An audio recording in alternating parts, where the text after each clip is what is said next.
The decade of the 1930s had dealt a harsh blow to the United States. It had brought the economic and social hardships of the Great Depression. By 1939, the country finally seemed to be moving out of the shadows. Together, government and private industry had struggled to make the nation's economic system work again. In the countries of Europe, the 30s were also a difficult time. Their struggles were economic, social, political, and military. Some nations had never fully recovered from the devastation of World War I. Desperate citizens looked for leaders who would promise them prosperity and stability. In Italy, that leader was Benito Mussolini. Military conflicts erupted in Europe throughout the 30s. In the United States, a nervous population demanded that Congress pass neutrality legislation. These laws required the U.S. to remain completely neutral in the event of another foreign war. The U.S. would not support or oppose the forces of either side. Americans were determined not to send another generation of their young people to fight and die in Europe. On September 1, 1939, under the direction of Adolf Hitler, the German army invaded Poland, claiming it for Germany. Great Britain and France immediately declared war on Germany, and World War II had begun. President Roosevelt was determined to keep the United States out of the war. He believed the only way to do that was to provide aid to Great Britain and France, so they could prevail over the aggressor, Germany. Roosevelt convinced the U.S. Congress to alter the neutrality laws so the U.S. could ship arms to its former allies. Germany continued its relentless aggression against the nations of Europe, invading Denmark, Norway, Belgium, Holland, and France. In June of 1940, Hitler's army marched into Paris. German occupation of the French nation was complete. In September of 1940, Germany signed a pact with Italy and Japan. This alliance of the three countries was known as the Rome-Berlin-Tokyo Axis.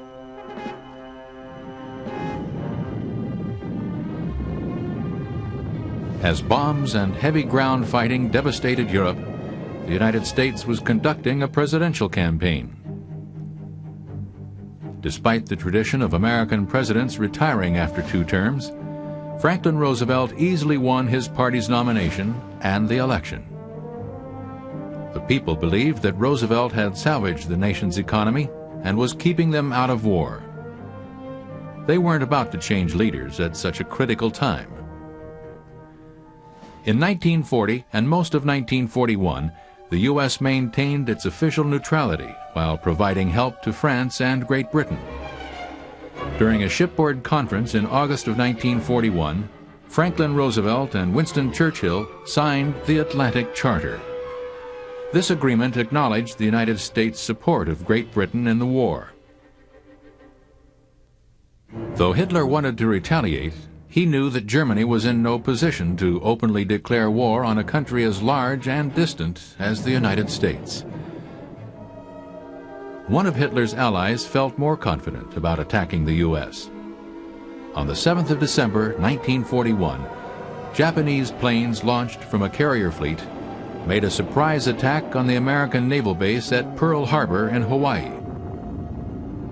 In about 30 minutes, the Japanese destroyed almost the entire U.S. Pacific Fleet and killed 2,300 people. Overnight, American public opinion about involvement in the war turned upside down. Americans were outraged about Pearl Harbor and demanded retribution. The day after the attack, the U.S. declared war on Japan. 3 days later, Germany and Italy declared war on the U.S. Soon, Germany and its Axis partners would see that they had chosen a formidable enemy. Committing all of its vast resources to winning the war, the United States quickly mobilized the most powerful war machine the world had ever seen. More than 15 million men rapidly filled the armed forces. Factories all over the nation were converted for military production.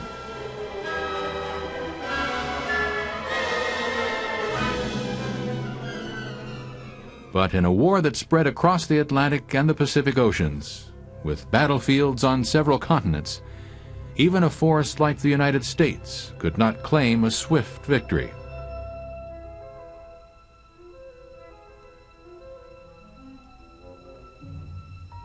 America and its allies played out long-term strategies until the enemy's resources gave way. It was August of 1944 when Allied forces liberated Paris. A month later, they liberated Holland and Belgium. The presidential election of 1944 saw Franklin Roosevelt re-elected to a fourth term. In February of 1945, he met with Winston Churchill and Joseph Stalin, the leaders of Great Britain and the Soviet Union, to discuss the terms of Germany's anticipated surrender. Roosevelt returned home and reported to Congress on his efforts to restore world peace. But it was a peace that President Roosevelt would not live to see. He died unexpectedly on April 12, 1945, leaving the job of ending the war to his vice president, Harry S. Truman, who succeeded him. Meanwhile, the Allies were very close to winning the war in Europe. On April 21st, the Italian underground resistance movement captured and executed fascist leader Benito Mussolini. On April 30th, Adolf Hitler committed suicide in Berlin just before the arrival of Allied forces. On May 7th, the German High Command surrendered unconditionally to Allied forces.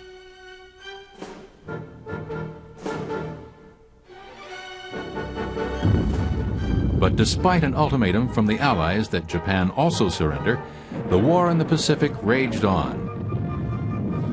Faced with the possibility of sending thousands more American soldiers to their deaths in order to defeat Japan, President Truman chose another course of action instead. On August 6, 1945, the United States dropped the first atomic bomb on the Japanese city of Hiroshima. On August 8th, a second atomic bomb was dropped, this time on the city of Nagasaki.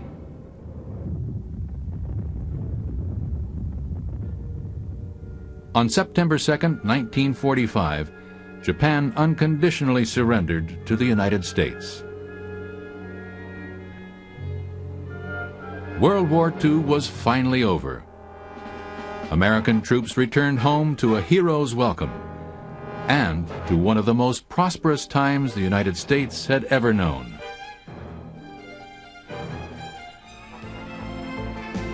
The U.S. emerged from World War II as the premier military and economic power in the world. Post-war America saw an unprecedented leap in industrial growth. At the height of the post-war boom, Detroit automobile plants produced 6 vehicles per minute. They sold as quickly as they were made. Returning soldiers found good-paying jobs, started families, and created the baby boom of the 50s. In Europe, the recovery was not so easy. Many world leaders feared that the chaos could lead to political instability and possibly even another war. In 1947, U.S. Secretary of State George Marshall suggested a plan to aid Europe in its economic recovery.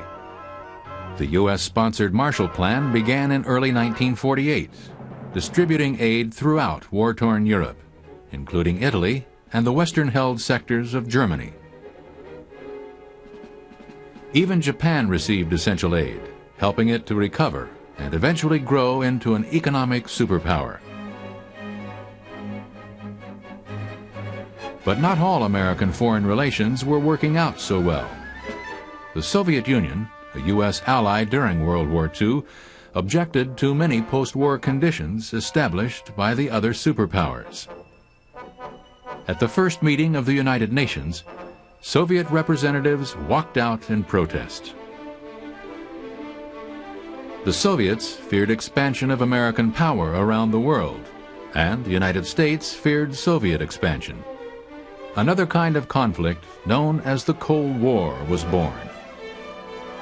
The Cold War never escalated into physical warfare, but the U.S. and the Soviet Union sometimes supported opposing sides.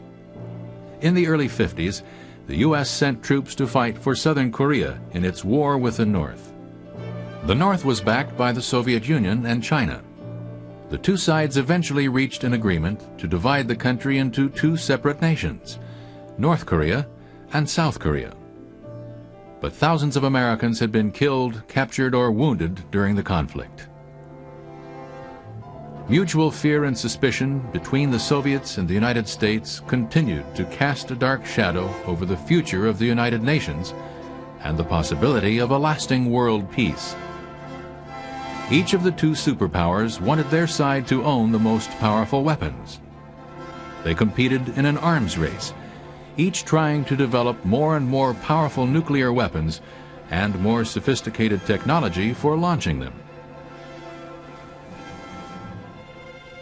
In the United States, the fear of Soviet communism grew into paranoia. Joseph McCarthy, a Republican senator from Wisconsin, ruined the careers and lives of many people by indiscriminately accusing them of supporting communism.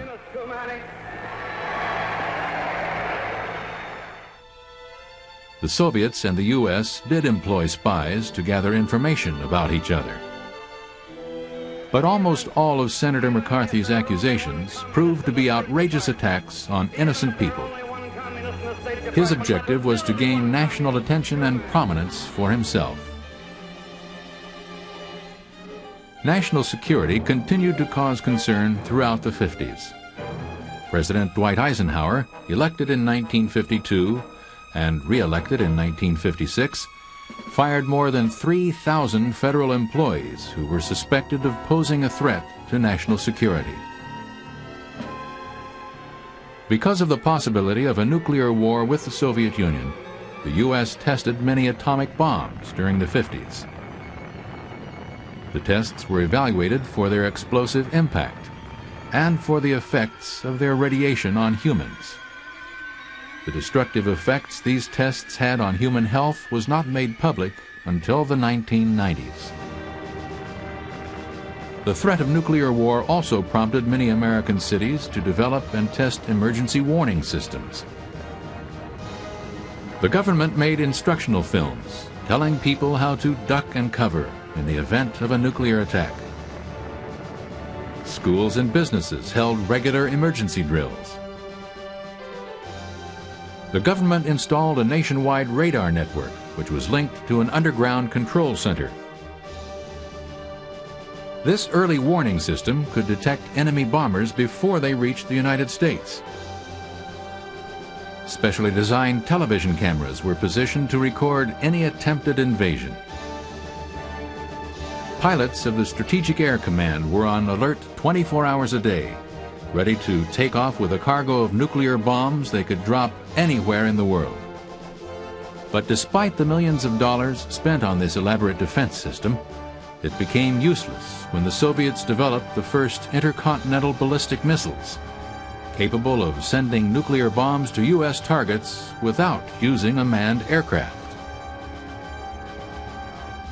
By 1955, the U.S. also had a sophisticated system of long-range missiles, capable of delivering a nuclear payload to sites in the Soviet Union or anywhere else in the world. But the escalating nuclear arms race did not make Americans or anyone else feel secure.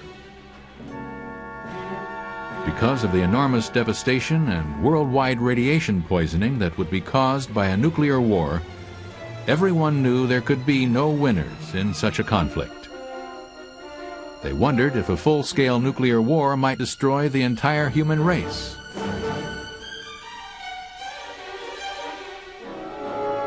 A new frontier opened up in the late 1950s, the exploration of space. The U.S. and the Soviets competed in this as well. The Soviets got a head start in October of 1957 by launching Sputnik, Earth's first artificial satellite. 4 months after the launch of Sputnik, America put Explorer 1 into orbit. Soon the U.S. space program began to outpace the Soviets. In the late 50s, 2 more states joined the Union, Alaska in 1958 and Hawaii in 1959. 1959 also saw some easing of the tensions between Washington and Moscow. President Eisenhower sent his vice president, Richard Nixon, to Moscow to meet with Premier Khrushchev. Nixon's speech on Soviet television was translated into Russian and broadcast to the entire Soviet Union.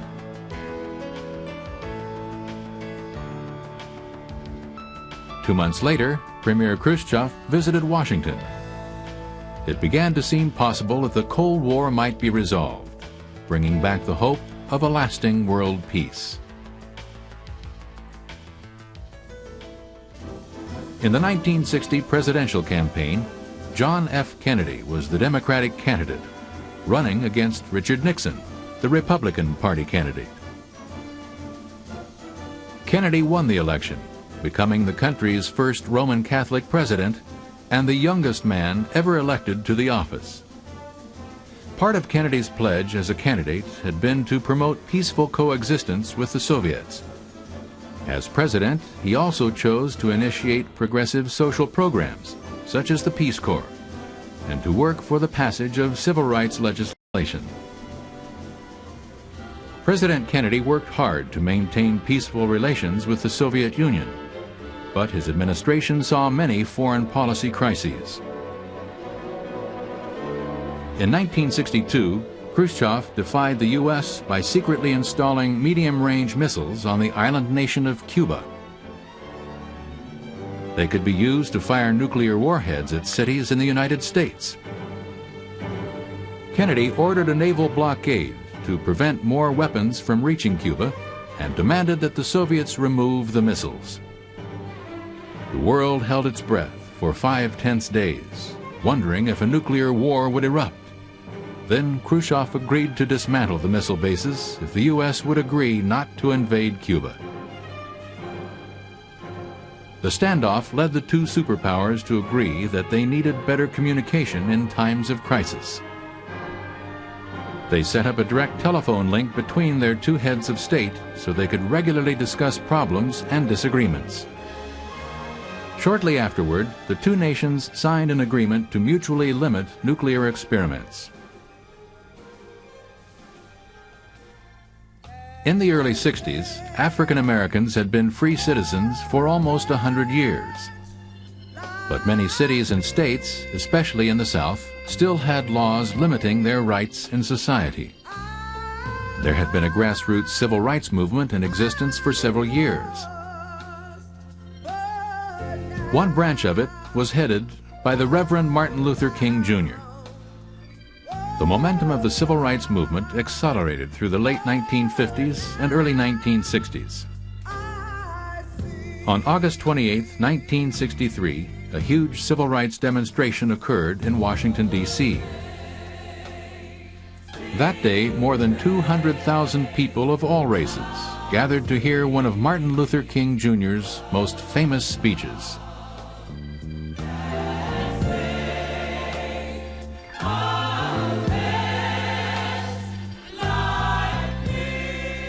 Kennedy was determined to stop the expansion of communism.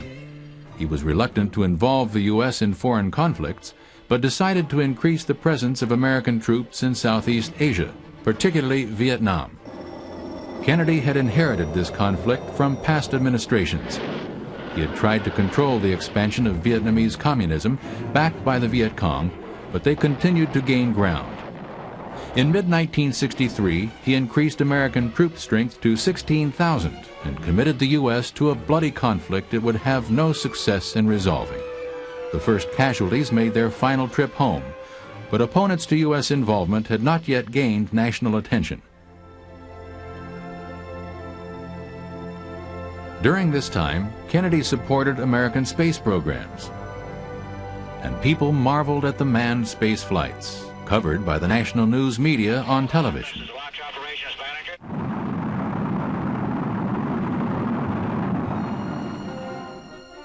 Kennedy was a popular president whose re-election in 1964 was thought to be almost certain.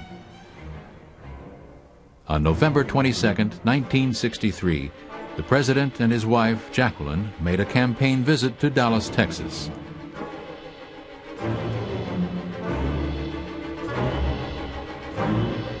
Cheering crowds welcomed them.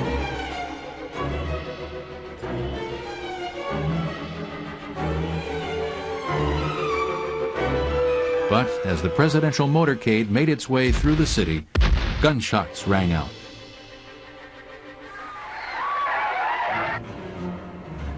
The president, who was hit in the head and the neck, died almost immediately. The authorities arrested Lee Harvey Oswald, an ex-Marine who had spent some time in the Soviet Union. Before they could learn if Oswald really assassinated the president and why, Oswald himself was shot and killed by a distraught man named Jack Ruby. Then Ruby died in jail a short time later. Some people believed Oswald was not the only person involved in Kennedy's murder. The official investigation of the assassination, however, concluded that Lee Harvey Oswald acted alone in his plan to kill the president. Kennedy's vice president, Lyndon Johnson, succeeded him as president. The 60s became a decade of change and unrest. Many young Americans began to disapprove of the government's involvement in Vietnam and staged protests to voice their opinions. Civil rights demonstrations also continued. Despite the pleas of leaders such as Martin Luther King Jr., some of the protests turned to violence. It's sadly ironic that Martin Luther King Jr., who preached nonviolence, was himself assassinated on April 4, 1968. 2 months later, John Kennedy's brother, Robert Kennedy, was assassinated by a young Palestinian. The nation was in shock.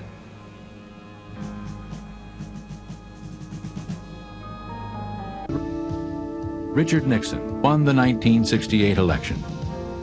Nixon promised peace with honor in Vietnam, but peace was not within reach that year.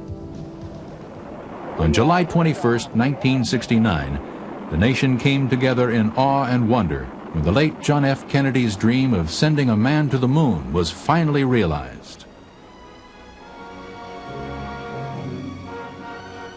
Listen, Tranquility Base here. The Eagle has landed.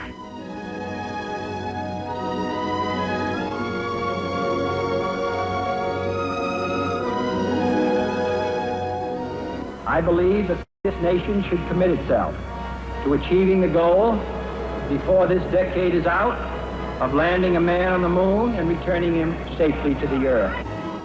It was a moment when everyone could feel proud to be an American. A break from the storminess of the 60s. A rest before the storms yet to come.